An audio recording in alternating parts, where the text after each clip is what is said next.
capítulo 11, versículo 6 dice que sin fe es imposible agradar a Dios, porque es necesario que el que se acerca a Dios crea que Él existe y que sabe recompensar a quienes lo buscan. Eso dice Hebreos 11:6. Dos cosas que son necesarias para agradar a Dios: creer que Él existe y que Él recompensa a quienes lo buscan. Dice el libro de Lamentaciones 3:25, que el Señor es bueno a todos los que le buscan y a todos los que en Él esperan. Entonces, nadie sirve al Señor de gratis. Primera de Corintios 15:58 nos dice que el trabajo que nosotros hacemos para el Señor no es en balde, no se queda sin paga. El Señor ni se queda con la paga de nadie, ni con la pensión de nadie, ni con los intereses de nadie. Él nos da, nos devuelve con creces todo esfuerzo que hacemos para Él. El libro de Mateo 19, Pedro dijo: Señor, lo hemos dejado todo por servirte, ¿qué recibiremos a cambio? Porque en el género humano siempre lo que existe es el buen negocio. Bueno, que me voy a acercar a Dios, pero ¿qué Él me va a dar? Y Dios lo entiende y Él entra en cierto modo en ese negocio con nosotros. Ahora tenemos que saber que habrá muchos momentos en nuestra vida en que no se podrá esperar la muerte por servir a Cristo, o en los cuales Él parecerá que se ha alejado de nosotros y nos ha dejado solos. En esos momentos vamos a tener que sacar de abajo y seguir creyendo en el Señor.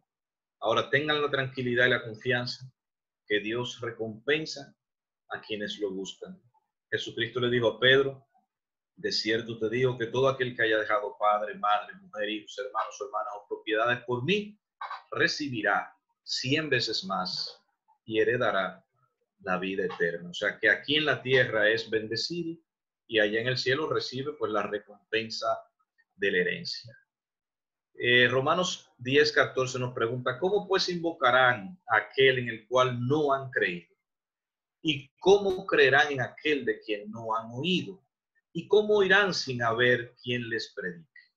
Entonces, Hebreos 11 nos dice que todo el que se acerca a Dios debe creer que Él existe, porque usted no va a invocar, usted no va a creer, usted no va a confiar en alguien en quien usted no ha creído. ¿Y cómo creerán en aquel de quien no han oído? O sea, esa es la importancia, la necesidad de predicar el evangelio. La necesidad de predicar el evangelio radica en que la gente oiga de Dios, porque hay mucha gente extraviada simplemente porque no sabe que Dios está ahí para ayudarlos. Y es una pena que usted, por ejemplo, pase hambre cuando quizás en el frente de su casa hay un local del Plan Social de la Presidencia que reparte la comida a todo el que no tiene para comer. Entonces usted dice: ¿por qué yo he pasado hambre todo este tiempo? Por ignorancia. Entonces hay que predicar la palabra, porque así la gente oirá y creerá que Dios existe y que Él recompensa a los que le buscan. ¿Cómo podemos probar la existencia de Dios? Yo no voy a insistir mucho en este punto porque dimos dos estudios recientemente. Uno se llama Maravillosamente Hecho y el otro se llama Los cielos nos cuentan la gloria, que precisamente buscan que nosotros entendamos que Dios existe. En las cosas pequeñas y en las cosas grandes, Dios es Dios. Pero hoy vamos a ver, aunque sea un poquito acerca de esto. Uno de los argumentos que se usa para probar la existencia de Dios es el argumento de las causas y los efectos. Este argumento se fundamenta en algo lógico. Todo efecto tiene una causa. No hay efecto sin causa. Y cuando hablamos de causa, nos referimos al principio que da origen a una cosa o la razón de ser o de existir de una cosa. Así que cuando hablamos de efecto, hablamos del resultado o de la consecuencia de la cosa. Por ejemplo, el universo es un efecto. Es el resultado de algo. Y debe haber una causa que lo originara. Algunos dicen que lo que dio origen al universo al principio fue una explosión. Pero esta es una explicación ilógica, vacía e improbable. Dios pudo haber creado el mundo a través de una explosión. Pero ¿qué dicen los científicos? Que primero no había nada y que después explotó. Sin embargo, hay un principio científico que universalmente aceptado que enseña que la nada produce. Es decir, tiene que haber primero algo. De manera que decide que había primero un puntito y que ahí se concentraba toda la energía y la fuerza del universo y que luego empezó a girar sin explicar quién puso ese puntito allí, qué puso dentro del puntito, cómo lo puso a girar y que luego explotó y que de eso se formó el universo. Pero sabemos que, por ejemplo, si usted pone a girar un tronco hacia la derecha, bueno, pues cuando lo tire, él se gira rodando hacia la derecha. Y en el universo hay planetas que giran hacia una dirección en el favor de las manecillas del reloj y otros que giran en contra de las manecillas del reloj. Algunas lunas que giran en sentido contrario, porque hay muchas lunas en el universo. Lo cual demuestra que esto no pudo haber sido como los científicos tratan de decirnos que fue. Es muy improbable. Además, una explosión nos deja no solamente sin una explicación lógica, nos deja sin propósitos. Somos un accidente, somos el producto de algo casual. Y entonces, si nuestros sentimientos y nuestras emociones y nuestra búsqueda incesante del propósito de la vida, ¿dónde queda? Es una explicación que no satisface. Es lo como dice Salmo 53 y Salmo 14, verso 1, es una explicación del necio que dice en su corazón que no hay Dios para luego poder tener libertad según él para hacer todo cuanto quiere. Pero dice Génesis 1:1 que en el principio creó Dios los cielos y también la tierra. Y eso le da sentido a todo, porque primero nos dice que hubo un principio, luego nos dice que hay un Dios y nos dice que Él es el origen del cielo y de la tierra. Así que eso le da propósito a todo. Tenemos un jefe, tenemos a alguien a quien dar cuenta, tenemos a alguien que un día nos llamará a su presencia, tenemos a alguien que nos puso aquí y antes de traernos aquí, creó una atmósfera para que pudiéramos respirar. Separó la tierra que estaba llena de agua, separó y puso un lado seco, porque sabe que no tenemos bronquios, no tenemos escamas como los peces, sino que lo que tenemos es pulmón. Entonces necesitamos estar sobre la tierra para poder respirar. Fíjense que cuando el hombre va a la luna necesita tanques de oxígeno y muchísimas cosas, porque ese no es un ambiente para que el hombre viva. Dios nos ha prefijado el orden de los tiempos y los límites de nuestra habitación. ¿Y cuáles son los límites de nuestra habitación? Aquí el planeta Tierra. Aquí Él estableció la luna para los tiempos, para la primavera, el verano, la noche, el otoño y el invierno, y para el día y la noche. Nos sujetó a ese tiempo. ¿Para qué? Más adelante vamos a ver con qué propósito Dios hace eso. Así que ya vemos que hay un creador, hay un ser superior, hay un diseñador inteligente. Primer versículo de la Biblia y más de la mitad de nuestros problemas están resueltos. Dice el Salmo capítulo 90, verso 2, que Dios es esa causa sin causa, porque decimos que todo efecto tiene una causa. Entonces Dios es la causa de que existe el universo. ¿Y quién creó a Dios? ¿Dónde está su mamá y su papá? No, Dios ha existido desde siempre. Él es una causa sin causa. Antes que naciesen los montes y se formase la tierra y el mundo, desde la eternidad y hasta la eternidad, tú eres Dios. Este texto de Salmo 92 nos está diciendo que Dios no está sujeto a tiempo como nosotros. Nosotros sí, desde que estamos en el vientre de nuestra madre, 9 meses. Y luego a partir de que nacemos, la Biblia dice 70 y los más robustos 80. Algunos se le escapan a los 80 y llegan a los 90 y hasta los 100. Pero en promedio esa es la vida del hombre sobre la tierra. El que vive más de ahí es muy, muy, muy bienaventurado. Entonces, Dios nos ha sujetado un tiempo, pero Él no está sujeto a tiempo. Dios no envejece, Dios no se arruga, Dios no se corrompe, no se oxida. A nosotros nos da oxidación celular. A Dios no le da nada de eso. Y vamos a ver dentro de un momento por qué. De manera que la creación testifica del creador. El universo es un sistema muy complejo y fue creado y funciona de una forma maravillosamente inteligente y armoniosa. De modo que la causa que dio origen a algo tan perfecto tuvo que ser indiscutiblemente un ser igualmente inteligente y perfecto. Es por esto que el mundo y las cosas visibles que en él hay nos testifican de la existencia de un Dios que, aunque no lo podemos ver personalmente, podemos apreciar su poder y bondad a través de sus obras. Es decir, Dios se deja ver a través de su creación, las cosas invisibles de Dios, las podemos ver a través de su creación. Cuando usted ve un universo grande, infinito, eso le está hablando de un creador infinito. Cuando usted ve un universo lleno de variedad, señores, hay más de 75,000 especies de rosas en el mundo. Así que una mujer puede poner un arreglo de rosas diferentes sobre su mesa diariamente por más de 150 años y no cansarse. Eso nos habla de un Dios, ¿verdad? Variable, un Dios que nos varía, que nos cambia, que se renueva. Y vemos la primavera, el otoño, el verano, el invierno como estaciones para que usted disfrute un poquito luego del calor, aunque a veces se esté asfixiando. En países donde se nota mucho el otoño, qué bonitas se ven esas hojas que se caen. En los países donde hay invierno, como esos árboles se visten de blanco. ¿Sí? Todo eso nos habla de Dios. Y la forma tan específica en que Dios creó el universo, como vimos, que si lo hubiera creado un 1% más pequeño de lo que es, no se nos escaparía el gas y el aire, no podríamos respirar. Y si no hubiera tenido la inclinación que tiene la Tierra de 23 grados hacia su derecha, todos los mares se meterían en la tierra y nos ahogaríamos. ¿Ve? Pero Dios creó todo y lo fue haciendo, mire, tan inteligentemente, que separó las aguas de las aguas, creó la vegetación, luego hizo los animales marinos, luego los animales de la tierra, creó la atmósfera, creó la respiración, el aire para que pudiéramos respirar y luego nos creó a nosotros. No antes, no después. Es decir, que el Señor pensó en todo, como piensa siempre en cada detalle de nuestra vida y de cuántas cosas hacemos.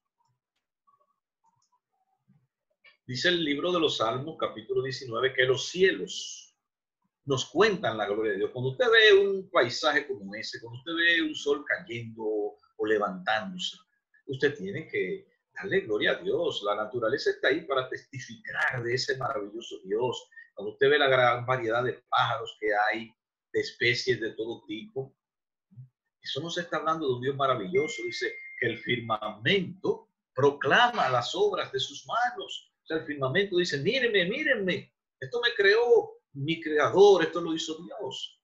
Y un día a otro día, pues emite el sonido y una noche a otra noche lo hace saber. O sea, un día da paso al otro día, una noche da paso a la otra noche. Cada vez que salen las estrellas, cada vez que sale la luna, o ahora llena, ahorita cuarto menguante, cuarto creciente, o luna nueva, luna, la que sea, está hablando de la grandeza de Dios. Pues desde la creación del mundo, todos han visto los cielos y la tierra. Y por medio de todo lo que Dios hizo, ellos pueden ver a simple vista las cualidades invisibles de Dios, su poder eterno y su naturaleza divina. O sea, el poder de Dios, su calidad de Dios se puede ver desde la creación del mundo, así que no tienen excusa para no conocer a Dios. La naturaleza sola es suficiente para conocer a Dios. Y por eso donde en civilizaciones donde nunca ha llegado la Biblia, allí creen en Dios y tienen una conciencia moral, como vamos a hablar en un momento. Un reloj habla de un relojero. Pretender que todo cuanto existe pudo crearse solo o como el producto de una explosión que surgió de la nada es algo absurdo. Es más fácil creer que un reloj que marca con exactitud segundos, minutos, horas y días se ha creado solo. O de la explosión de una imprenta se pudo haber creado un diccionario o se creó por casualidad o por evolución. ¿Usted creería que había una imprenta con muchísimas letras y que explotó y que lo que surgió de allí fue un diccionario perfectamente organizado? Decía un señor que es más fácil pensar que alguien tiene una caja con todas las notas musicales y se le cae de un segundo a un tercer piso y que al caer se formó el Danubio Azul o la Quinta Sinfonía de Beethoven. No, mira por casualidad, mira los acordes que esto tiene, mira las pausas, mira todo esto perfecto por casualidad.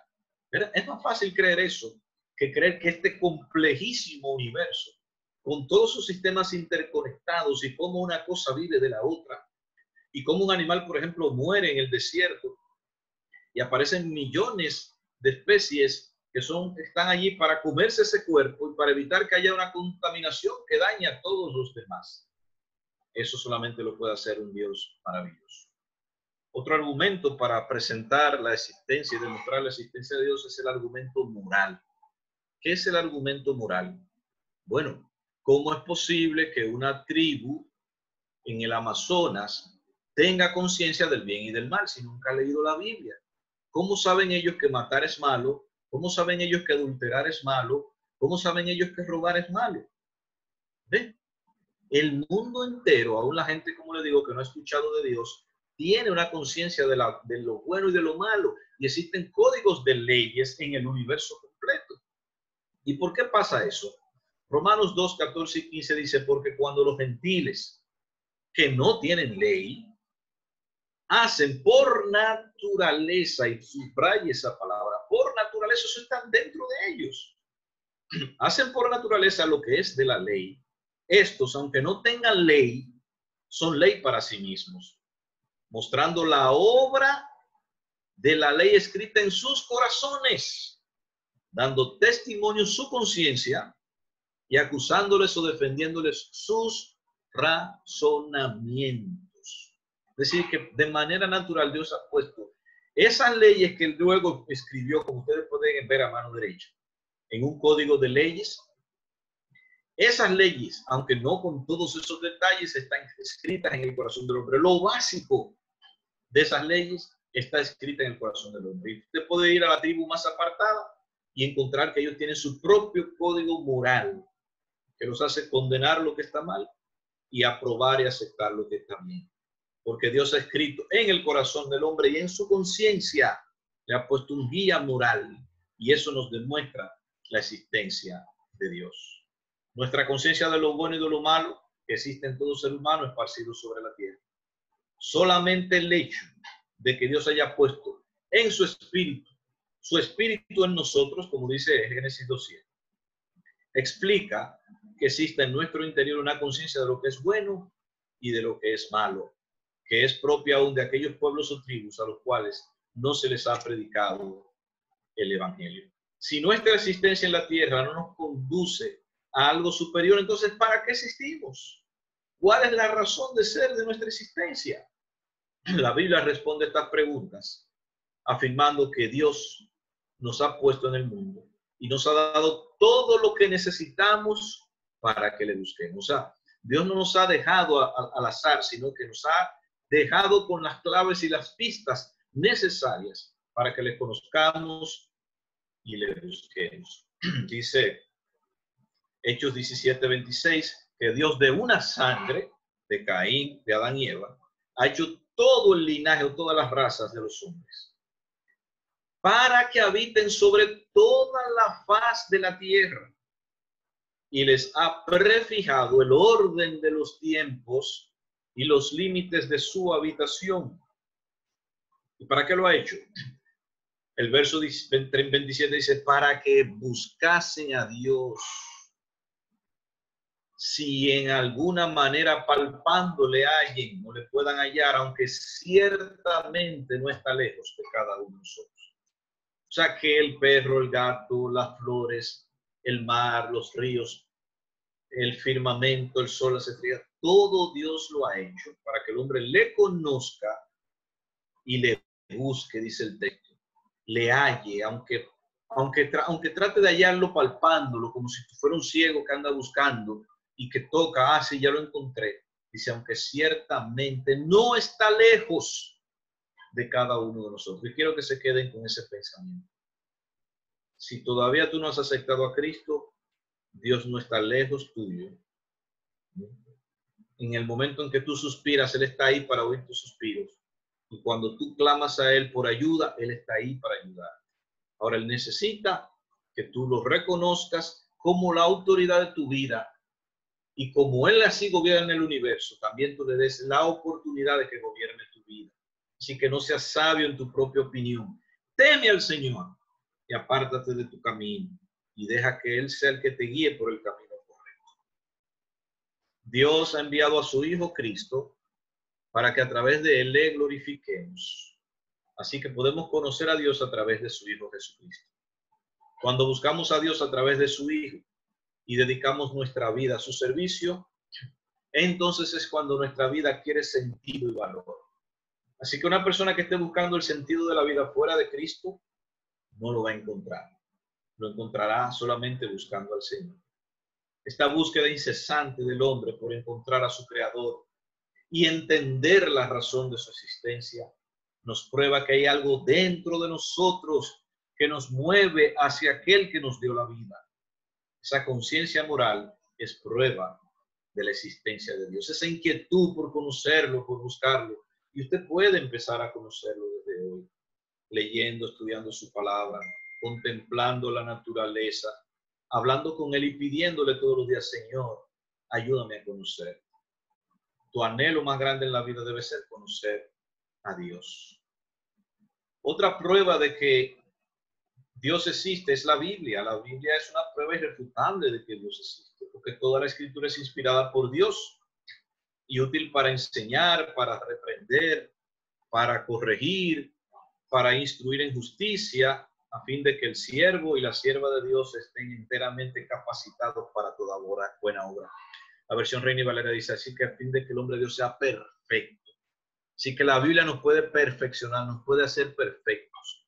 La lectura diaria, meditativa, nos va corrigiendo nuestra forma de pensar, nuestra forma de hablar, nuestra forma de sentir, nuestra forma de actuar. A pesar de los ataques que se han hecho contra la Biblia, el libro más atacado y perseguido de toda la historia, sigue siendo hoy por hoy el libro más leído y más vendido en el mundo. No hay duda, la Biblia es el libro más influyente de toda la historia de la humanidad. Cada año se venden alrededor de 25 a 30 millones de copias de Biblias. ¿Cuál ustedes creen que fue el libro más descargado durante esta cuarentena? Pues la Biblia. ¿Qué otro libro podría servirnos en esta circunstancia? ¿El Quijote de la Mancha? ¿Las fábulas de Esopo? ¿La Ilíada y la Odisea de Homero? Nada de eso nos podría traer consuelo y seguridad a nuestro corazón. Solo la Biblia. Por eso ya ni siquiera entra en competencia con los libros más vendidos. Porque aún el libro más vendido de cada año no llega ni a la mitad de los ejemplares que se venden de la Biblia, siendo un libro que ya tiene más de 2000 años de existencia.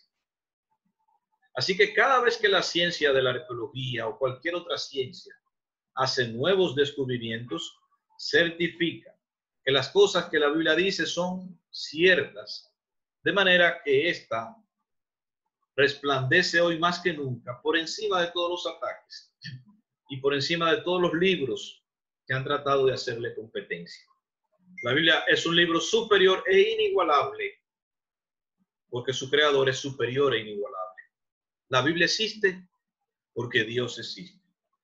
Y un libro como la Biblia es una prueba de la existencia de Dios, porque ¿cómo usted pone de acuerdo a 40 escritores de en 3 continentes y en 1500 años? ¿Cómo cuando no había imprenta, cuando no había internet, cuando no había teléfonos? ¿Cómo esa gente se podían poner de acuerdo para escribir sin contradecirse de las verdades más grandes del universo, de la creación, de la caída del hombre en el pecado, de por qué del sufrimiento y de muchísimos otros temas que aún escritores contemporáneos de este mismo tiempo se contradicen entre sí? Sin embargo, la Biblia no tiene contradicciones. Dice Éxodo 3:14, hablando a Moisés cuando se le apareció en la zarza que ardía y no se consumía, en ese árbol que se quemaba. Respondió Dios a Moisés, yo soy el que soy. Cuando le preguntó, cuando me digan quién tú eres, ¿qué le voy a decir? Dile que yo soy el que soy. Así dijo, dirás a los hijos de Israel, yo soy, me envió a ustedes. El gran yo soy, no el yo era, no el yo seré, sino el yo soy. Cuando Cristo dijo en Juan 8:58, antes que Abraham fuese, yo soy, gramaticalmente eso es incorrecto, porque él debió haber dicho, antes que Abraham fuese yo era, pero no es que yo era, porque Dios no es pasado ni futuro, Dios es un presente continuo, por eso dice, yo soy. Y mañana otra vez yo soy, y en 1000 años otra vez yo soy. O yo le puedo decir hoy, yo soy Antonio Saleme, mañana no sé si lo seré. No, en el pasado en siglos pasados no lo era porque no existía, pero Dios siempre ha existido y siempre existirá. ¿Quién es Dios? No hay una sola respuesta para esta pregunta, así que vamos a contestarla de varias formas. Primero, Dios es el que es, o sea, yo soy el que soy, dice el Señor.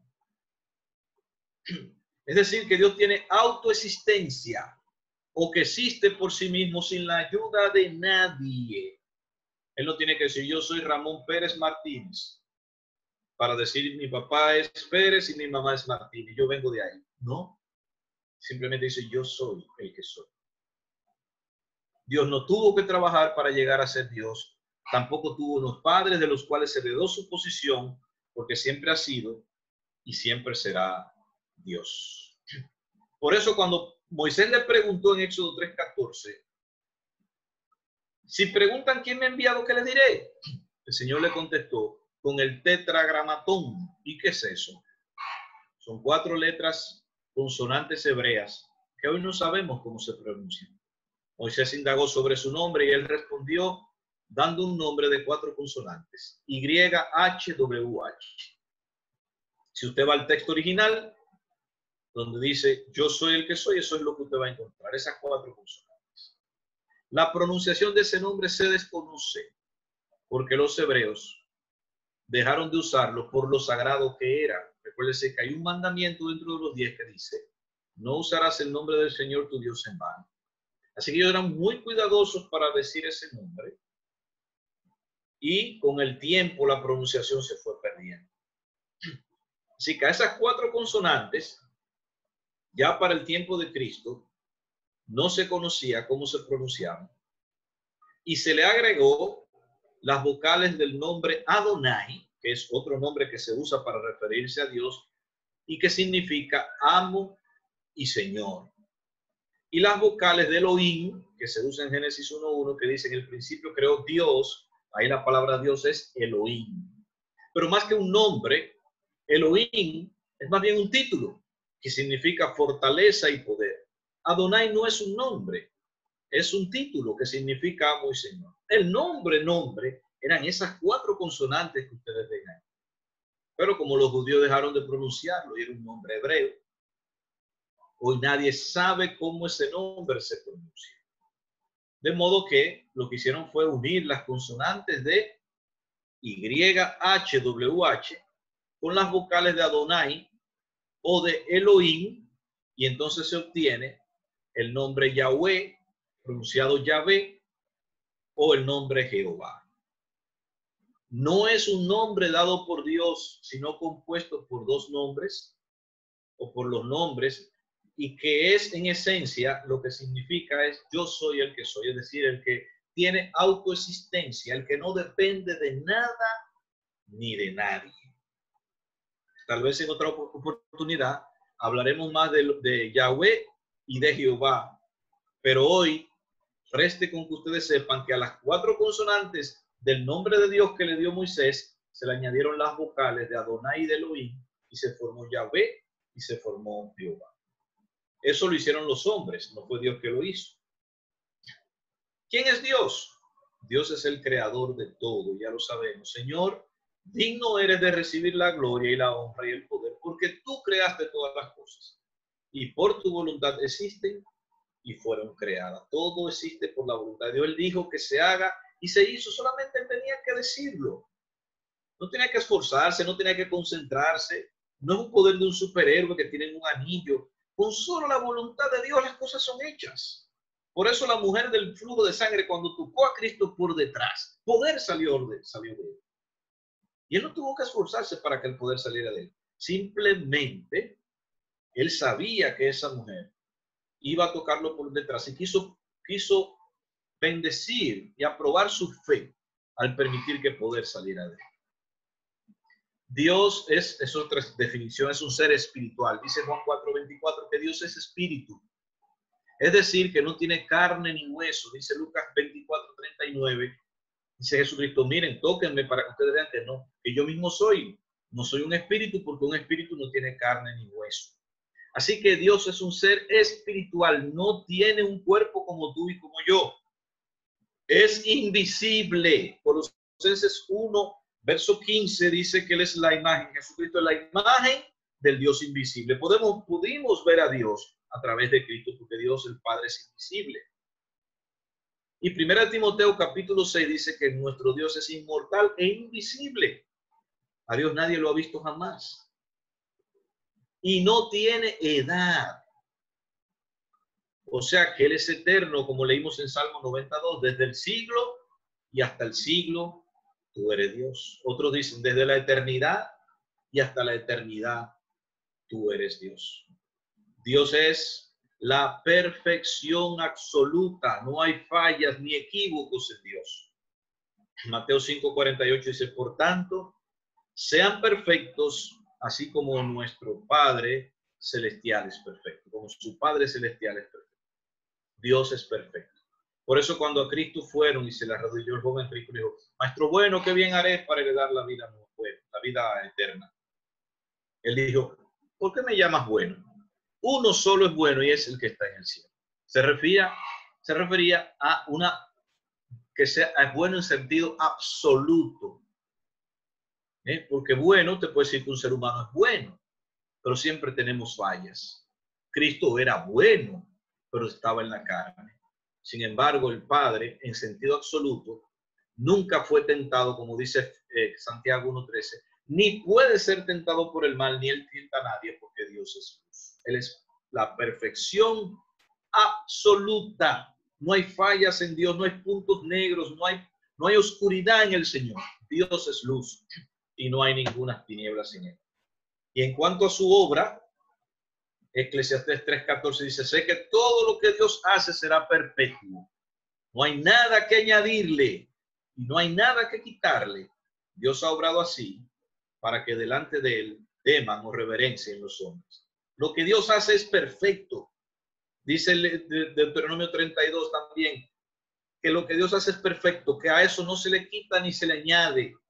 Así como la leche de la madre es perfecta, así como el universo es perfecto, el creador también lo es. ¿Quién es Dios? Dios es un ser personal y ya estamos terminando. ¿Qué es personal? Personal es que es una persona. Dios es una persona, pero no una persona física como tú, como yo. No una persona humana con carne y hueso.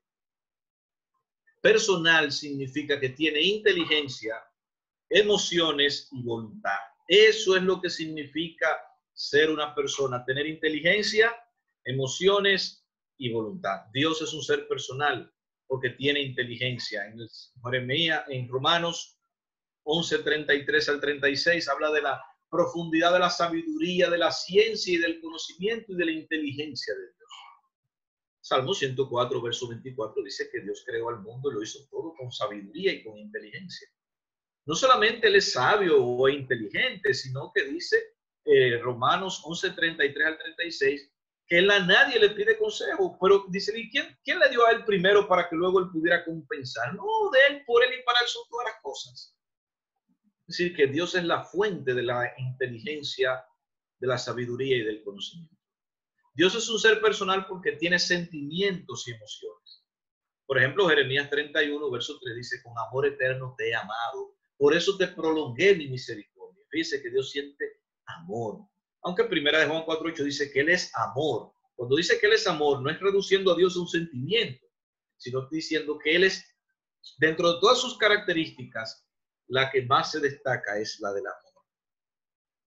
Y Éxodo 32, versos 9 y 10 dice, dijo más el Señor a Moisés, yo he visto este pueblo, que por cierto es pueblo de dura cerviz. Ahora pues déjame que se encienda mi ira con ellos y los consuma, y yo haré de ti una nación grande. O sea, el Señor se siente airado, no solamente siente amor, siente celos, se siente airado. Santiago 4:4 dice que el Espíritu que le ha hecho morar en nosotros nos vigila celosamente. O sea, el Señor es celoso, pero también tiene voluntad. Por eso decimos conforme a tu voluntad. No sea mi voluntad, sino la tuya. Y el gran logro de nosotros es sintonizar nuestra voluntad con la de Dios, porque al final lo que Dios quiere es lo que se va a hacer.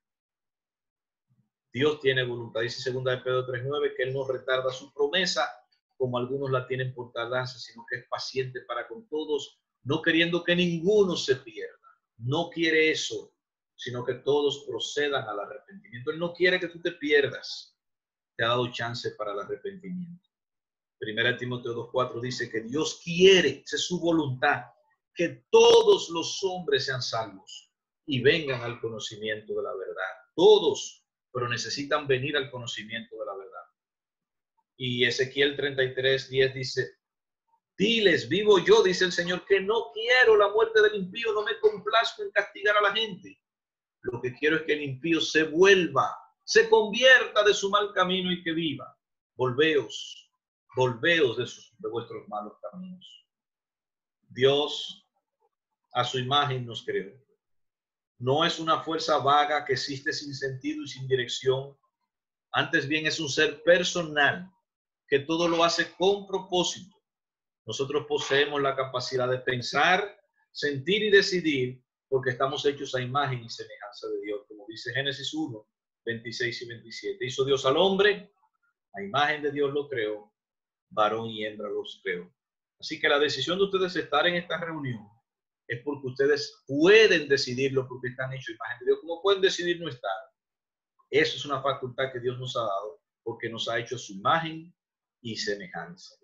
No como los ídolos de imágenes que no pueden hacer nada, que dice el Salmo 115. ¿Por qué ha de decir la gente, ¿dónde está tu Dios?